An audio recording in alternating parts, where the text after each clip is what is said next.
Kamala Harris departed Washington, D.C. for California on Wednesday morning to campaign for Governor Gavin Newsom as he faces a recall election next Tuesday.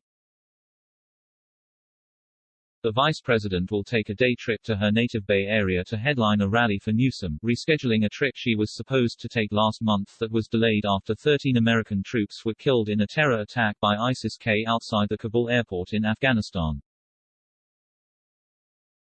Harris and Newsom, before either held elected office, had overlapping roles in San Francisco and Sacramento. They have also both been supportive of each other's campaigns.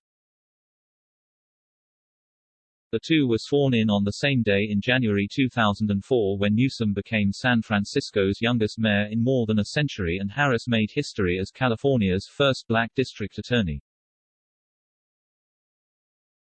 Now, as Harris rose to the vice presidency, her ally is facing a recall election in the state where she got her start in politics. On the special election ballot is a question asking if California voters want to recall Newsom, meaning remove him from his governorship.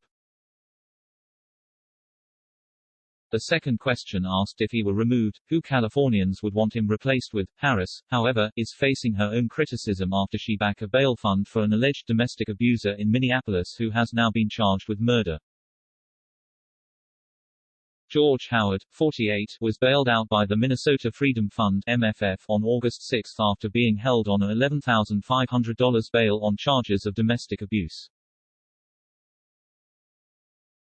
Weeks later, Howard was charged with murder when he shot another driver on I-94 during a road rage incident on August 29. The victim has been identified as 38-year-old Luis Damian Martinez Ortiz, who was pronounced dead after he was shot in the chest by Howard.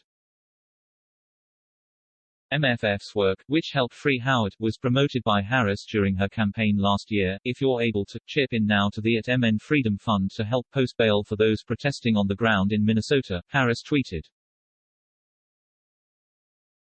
There are a whopping 46 candidates vying to take Newsom's spot as governor of the most populous U.S. state, including 9 Democrats, 24 Republicans and several third-party or no-party preference candidates.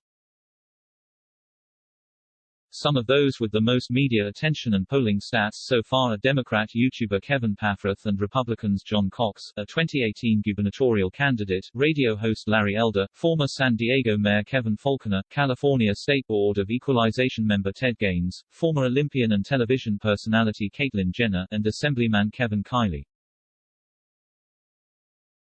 But surveys also show that Newsom will likely survive the recall, even if by a small margin. Harris will campaign for Newsom as President Joe Biden prepares to head to California early next week to also urge voters to keep him in the state house. Other lawmakers have also helped nationalize the race, with Massachusetts Senator Elizabeth Warren and Minnesota Senator Amy Klobuchar, both 2020 Democratic presidential candidates, rallied for the governor. Senator Bernie Sanders also was featured prominently in pro-Newsom ad. After serving as California's Attorney General from 2011 to 2017, Harris served as a U.S. Senator for the state for one term before she was selected as Biden's vice presidential candidate following her unsuccessful bid to become the Democratic nominee to take on Donald Trump.